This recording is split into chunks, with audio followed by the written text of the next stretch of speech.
Hello dear students, welcome to our YouTube channel. आज का हमारा क्वेश्चन जो है वो बहुत ही इंपॉर्टेंट क्वेश्चन है आपके बोर्ड एग्जामिनेशन के पर्पज़ से।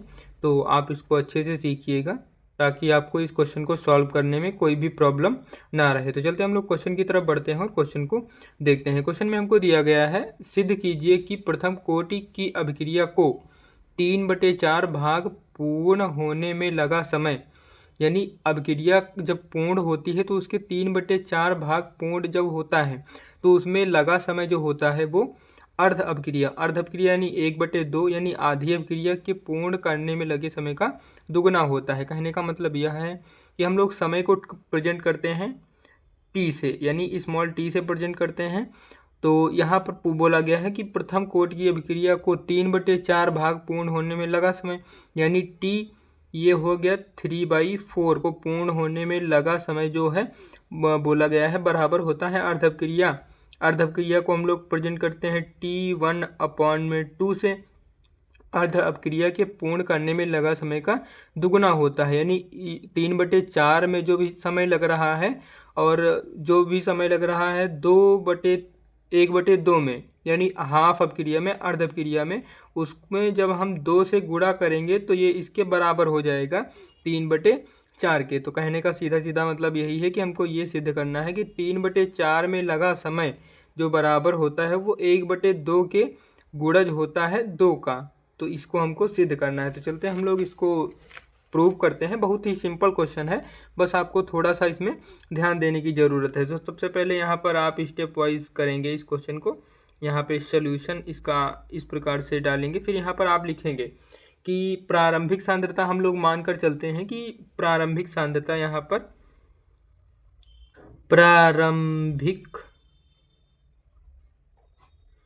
प्रारंभिक सांद्रता यहाँ पर क्या हो जाएगी, हम लोग मान लेते हैं कि ये है इतनी है, स्मॉल का a है। अब जब a माइनस एक्स पर हम लोग देखेंगे, a माइनस एक्स पर जो सांद्रता हो जाएगी, यानी कहने का मतलब है साम्य सांद्रता पर जो होगी उसको हम लोग लिख सकते हैं a माइनस एक्स के स्थान पर हम क्या लिख सकते हैं, पहले हम यहाँ पर निकालेंगे 3/4 के लिए, यानी आप यहाँ पर लिख सकते हैं 3/4a और इक्वल टू में इसको लिख सकते हैं यहाँ पे 4 से मल्टीप्लाई होगा तो 4a माइनस का 3a अपॉन में 4। तो ये हो जाएगा आपका a/4 जो हो जाएगा वो a माइनस एक्स के लिए हो जाएगा। और ये किसके लिए हम लोगों ने निकाला है, ये हम लोगों ने फाइंड आउट किया है t बराबर T3/4 के लिए हम लोगों ने यहाँ पर किया है। अब इसी प्रकार हम लोग कर लेते हैं प्रारंभिक सांद्रता और साम्य सांद्रता हाफ के लिए, यानी टी हाफ के लिए, कहने का मतलब है अर्ध अभिक्रिया के लिए। तो हम लोग यहाँ पर लिखेंगे T1/2 के लिए हम करेंगे प्रारंभिक सांद्रता, इसके लिए भी सेम रहेगी, प्रारंभिक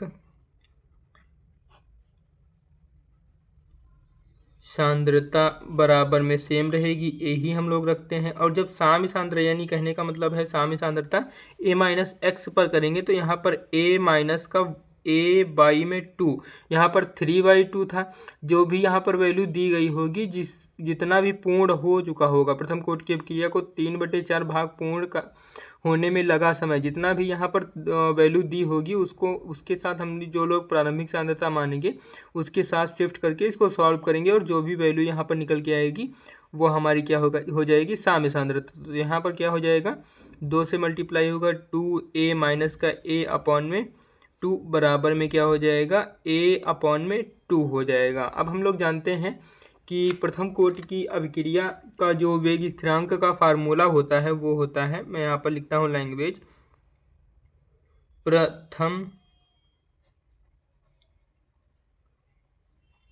कोटि की अभिक्रिया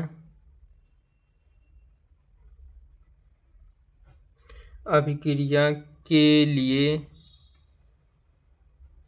वेग स्थिरांक जो होता है, वेग स्थिरांक जिसको हम लोग k से प्रेजेंट करते हैं, जो k बराबर में होता है 2.303 अपॉन में t इंटू में लॉग, यहाँ पर ऊपर में होता है a यानी अभिकारक की सांद्रता, अभिकारक की प्रारंभिक सांद्रता, और यहाँ पर a माइनस एक्स होता है अपॉन में, यानी अभिकारक की साम्य अवस्था पर सांद्रता होता है। अब हम लोग क्या करेंगे, यहाँ पर सबसे पहले यहाँ पर हम लोग देख सकते हैं हम लोगों ने क्या किया है, हमको कंडीशंस दो दी गई हैं। तो पहली कंडीशन क्या है, प्रथम कोटि की अभिक्रिया को 3/4 भाग पूरा होने में हमको दिया गया है। तो हम यहाँ पर लिखेंगे जब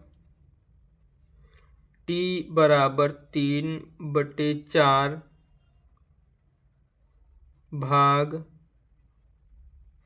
पूर्ण हो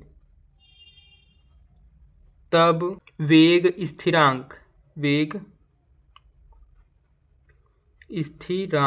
क्या होगा, यहाँ पर तब हम लिख सकते हैं k = 2.303 अपॉन में t के स्थान पर हम लोग, अभी मैंने आपको बताया था कि हम लोग t के स्थान पर t बराबर t3/4 लिख सकते हैं। यानी कहने का मतलब यहाँ पर ये है कि हम इसको लिख सकते हैं t3/4 इंटू में log।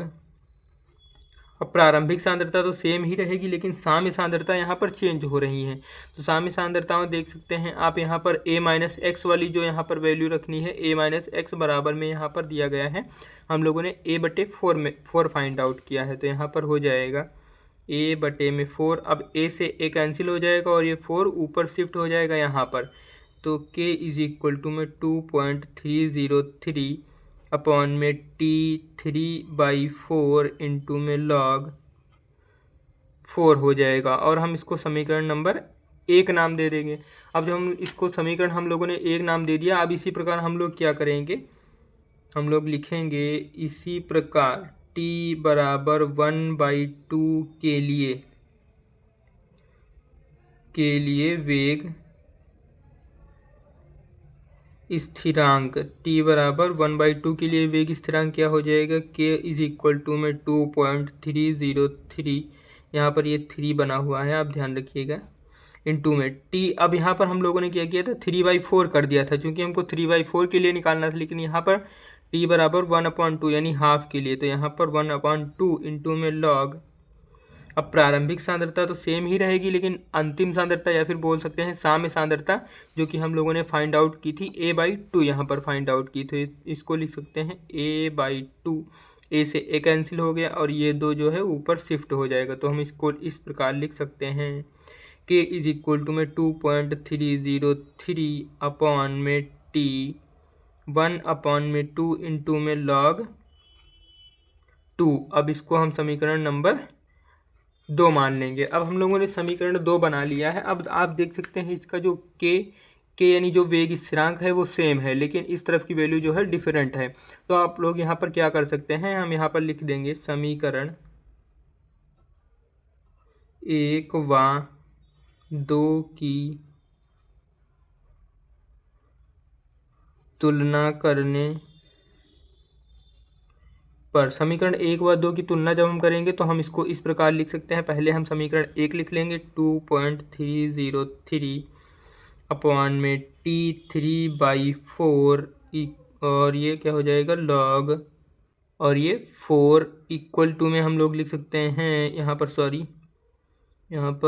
2.30 ये है 3 अपॉन में t1/2 इंटू log 2 हो जाएगा। अब हम क्या करेंगे, ये t½ और t3/4 को हम लोग एक तरफ शिफ्ट कर लेंगे। तो ये जितनी वैल्यू है इसको हम इसके नीचे शिफ्ट कर देंगे।